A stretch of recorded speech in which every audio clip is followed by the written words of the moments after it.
அன்பார்ந்த ஞான ஒளி யூடியூப் சேனல் நேயர்கள் அனைவருக்கும் வணக்கம். இந்த பதிவில் மகர ராசி அன்பர்களுக்கு சுக்கிரன் புதன் பெயர்ச்சி பலன்கள் காணலாம். கடந்த 2 மாதமாக மகர ராசிக்கு 11வது வீட்டிலே புதன் சஞ்சாரம் செய்து கொண்டிருக்கிறார். சுக்கிர பகவானுடைய நிலையம் மகர ராசி அன்பர்களுக்கு நன்றாகவே இருக்கிறது.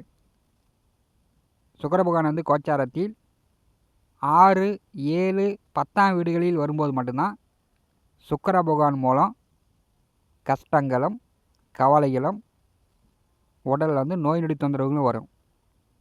மற்ற வீடுகளில் சுக்கிரன் வரும்போது பெரிய அளவு அந்த ராசிக்காரர்களுக்கு அதிர்ஷ்டம். மகர ராசி அன்பர்களுக்கு 5ஆம் இடமான பூர்வ புண்ணியஸ்தானத்திற்கும் 10ஆம் இடமான தொழிற்ஸ்தானத்திற்கும் அதிபதியானவர் சுக்கிரன். அதே மாதிரி புதன் 6ஆம் இடமான சத்ருஸ்தானத்திற்கும் 9ஆம் இடமான பாக்கியஸ்தானத்திற்கும் அதிபதியானவர். 11வது வீட்டிலே கடந்த 2 மாதமாக புதன் சஞ்சாரம் செய்யும்போது குடும்பத்தில் சுப விசேஷங்கள் செய்திருக்கலாம். புதிய நண்பர்களால் மன மகிழ்ச்சி அடைந்திருக்கலாம். உங்களுடைய சத்ரு பகை கடன் பிரச்சனைகள் கொஞ்சம் கட்டுக்குள் இருந்திருக்கும். 11வது வீட்டிலே புதன் வரும்போது பெரும்பாலும் மகர ராசி என்பவர்களுக்கு நிலம், சொத்து, பூமி மூலம் ஆதாயம் உண்டு, அதிக லாபம் உண்டு. உங்களுடைய புத்திசாலித்தனத்தால் நீங்கள் உங்களுடைய ஆசைகளை நிறைவேற்றி கொண்டிருக்கலாம். 11வது வீட்டிலே புதன் வரும்போது எடுத்த காரியம் தொட்ட காரியம் எல்லாமே உங்களுக்கு வெற்றியாக இருக்கும்.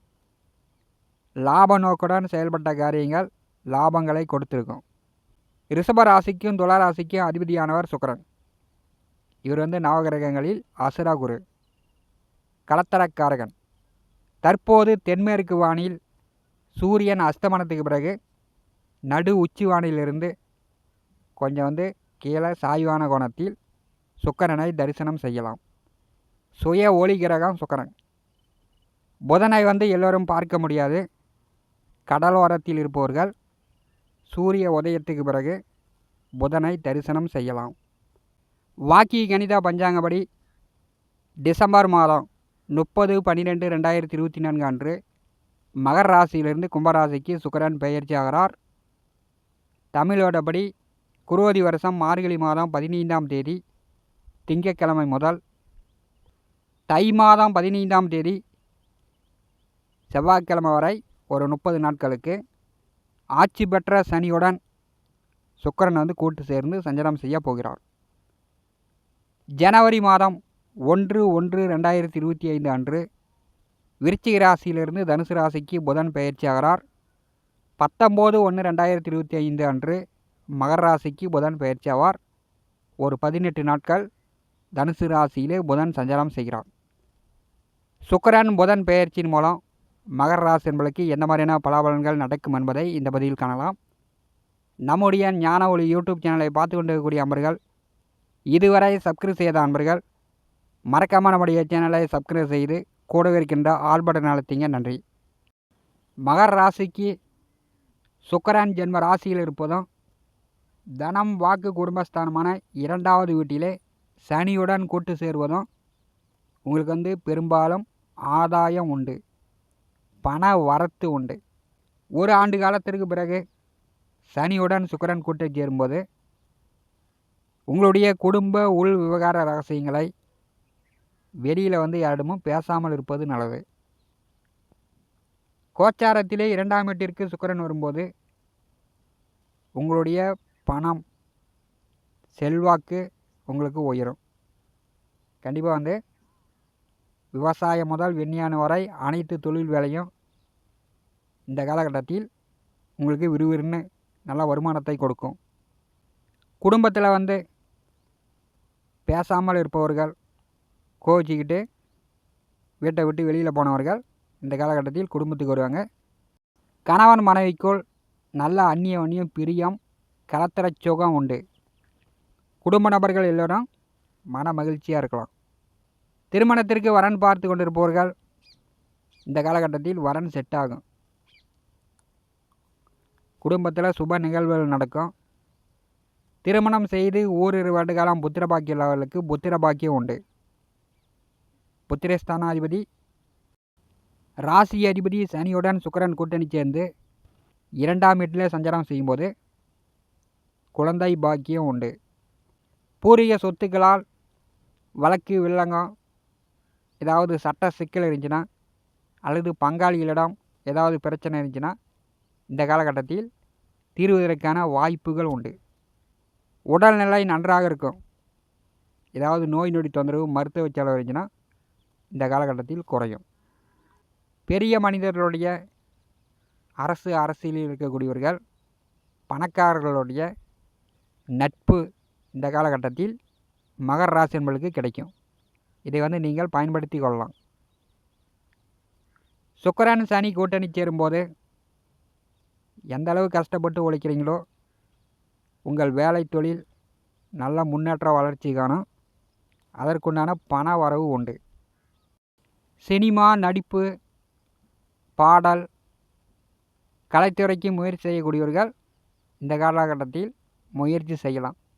சான்ஸு கிடைக்கும். விவசாயத்தில் பூஞ்செடி வைத்து பூ எடுத்து கொண்டிருப்பவர்களுக்கு பூ விளைச்சல் அதிகரிக்கும். விலையும் கூடுதலாக கிடைக்கும். 2ஆம் வீட்டிலே சுக்கிரன் சனி கூட்டணி சேரும்போது சொன்ன சொல்லு கொடுத்த வாக்கு காப்பாற்றலாம். அதுக்குன்ட்டு குடும்ப கஷ்டங்களை வெளியில் யாரிடமோ பேசாமல் இருப்பது மகர ராசி அன்பர்களுக்கு நல்லது. ஜனவரி மாதம் 1ஆம் தேதி மார்கழி மாதம் 17ஆம் தேதி தனுசு ராசிக்கு புதன் பெயர்ச்சியாகி ஒரு 18 நாட்கள் சஞ்சாரம் செய்வார். சத்துருஸ்தானாதிபதி 12ஆவது வீட்டிற்கு வரும்போது பெரும்பாலும் பார்த்திங்கன்னா உங்களுக்கு அலைச்சல் ஏற்படும். வேலை சார்ந்து தொழில் சார்ந்து ஒரே அலைச்சலாக இருக்குது, உடல் சோர்வாக இருக்குது அப்படின்ற மாதிரி இருக்கும். இந்த காலகட்டத்தில் யாருக்கும் பணம் முன்கூட்டியே கொடுக்கக்கூடாது. உங்களுக்கு காரியம் உங்களுக்கு வேலை ஆகணும் அப்படின்னாலும் வேலை முடிஞ்ச பிறகு தான் நீங்கள் பணம் கொடுக்கணும். முன்னாடியே அட்வான்ஸாக பணம் கொடுத்தீங்கன்னா அந்த பணம் திரும்ப வராது. 12ஆவது வீட்டிற்கு புதன் வரும்போது உங்கள் பெயர் கெடாமல் பார்த்துக்கணும். ஏன்னா சூரியன் 12ஆவது வீட்டிலும் ஜென்மராசின்னு சஞ்சாரம் செய்ய போகிறார். வீண் தகராறு பேச்சுவார்த்தையின் மூலம் காவல் நிலையம் கோர்ட்டு கேஸுன்னு செல்லக்கூடிய நிலையம் 12ஆவது வீட்டிற்கு வரக்கூடிய புதன் ஏற்படுத்தி விடுவார். குடும்பத்தில் யாருக்காவது ஒருத்தருக்கு மருத்துவ செலவு அல்லது வண்டி வாகனம் ஏதாவது ஒரு செலவு பெரும்பாலும் பார்த்திங்கன்னா பணம்னு புலம்புற மாதிரியான நிலை மகர ராசி என்பதற்கு 12ஆவது வீட்டில் அமரக்கூடிய புதன் ஏற்படுத்தி விடுவார். கை காலில் பிப்பு அரிப்பு, கால் பாதத்தில் வெடிப்பு, சேற்றுப்புண் இந்த மாதிரிலாம் வரத்துக்கு வாய்ப்பு உண்டு. மகர ராசி என்பதற்கு பணம் செலவுகள் கூடுதலாகவே இருக்கும். நீண்ட தூர பயணம், ஆன்மீக பயணம், இதுவரை போகாத கோயிலுக்கு போய்ட்டுறலாம். சுக்கிரன் சனி கூட்டணி சேர்ந்திருக்கும் போது சபரிமலை ஐயப்பனை தரிசனம் செய்யுங்கள். ஒரு மண்டலம் விரதம் இருந்து சபரிமலைக்கு சென்று வாருங்கள். பழனி பாத யாத்திரை சென்று வாருங்கள். மகர ராசி என்பதற்கு 7.5 நாட்டு சனியில் குடும்ப வாக்குச்சனியின் பாதிப்புகள் குறையும். வாக்கிய கணித பஞ்சாங்கப்படி இன்னொரு 1.5 வருஷம் இருக்குது. பெரும்பாலும் பார்த்திங்கன்னா 7.5 நாட்டு சனியில் கடைசி கட்டம்தான் உங்களுக்கு கஷ்டங்களை கொடுக்கும். இதுவரை நீங்கள் சட்ட சிக்கல் இல்லாமல் சண்டை சச்சரவு இல்லாமல் கடந்திருந்தீர்கள் என்றால் இந்த எதிர்வரக்கூடிய காலங்களில் உறவினர்கள் பகை, மாம மச்சான்கள் பகை இப்படிலாம் ஏற்படுத்தி உங்களுக்கு கெட்ட பெயர் உண்டாக்கி காவல் நிலையம் கோர்ட்டு கேஸுன்னு சொல்கிற மாதிரி நிலை ஏற்படுவதற்கான வாய்ப்புகள் உண்டு.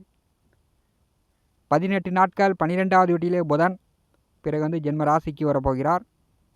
பெரும்பாலும் மகர ராசி என்பர்கள் மாம மச்சான்களிடம் இந்த காலகட்டத்தில் உதவிகள் எதிர்பார்க்காமல் இருப்பது நல்லது. மாம மச்சான்களிடம் அவர்களை விட்டு கொஞ்சம் தள்ளி இருப்பது நல்லது. தை மாதம் 5ஆம் தேதி வரை 7வது வீட்டிலே செவ்வாய் வக்கர நேசகதியில் சஞ்சாரம் செய்கிறார். அவர் அப்போது உங்களை டென்ஷன் படுத்துவார். ஆத்திரமாக கோவமாக வரும். கோவத்தை கண்ட்ரோல் படுத்திங்க. அதிகமாக பேசாமல் இருப்பது மகர ராசி என்பர்களுக்கு நல்லது. தேவையில்லாமல் தொணன்னு பேசிக்கிட்டே இருக்காதீங்க. 7ஆம் வீட்டிலே செவ்வாய் அமர்ந்திருக்கும் போது உங்கள் செயல்பாடுகளால் குடும்ப நபர்களுக்கு, உங்கள் சுற்றி இருப்பவர்களிடம் அவங்களுக்கு கொஞ்சம் உங்கள் மேல் சங்கடங்கள் வரத்துக்கு வாய்ப்புகள் உண்டு. இந்த காணொலியை பற்றி உங்களுடைய மேலான கருத்துக்களை நம்முடைய கமெண்ட் பாக்ஸில் பதிவு செய்யுங்கள். நம்முடைய ஞான ஒளி யூடியூப் சேனலை பார்த்து கொண்டிருக்கக்கூடிய அன்பர்கள், இதுவரை சப்ஸ்கிரைப் செய்த அன்பர்கள் மறக்காமல் நம்முடைய சேனலை சப்ஸ்கிரைப் செய்து கூடவே இருக்கின்ற ஆல் பட்டன் அழுத்திங்க. தினந்தோறும் நம்முடைய சேனலில் ஜோதிட பலன்கள் பதிவிடப்படும். உடனுக்குடன் பார்த்து பயன்பெறுங்கள். நன்றி, வணக்கம்.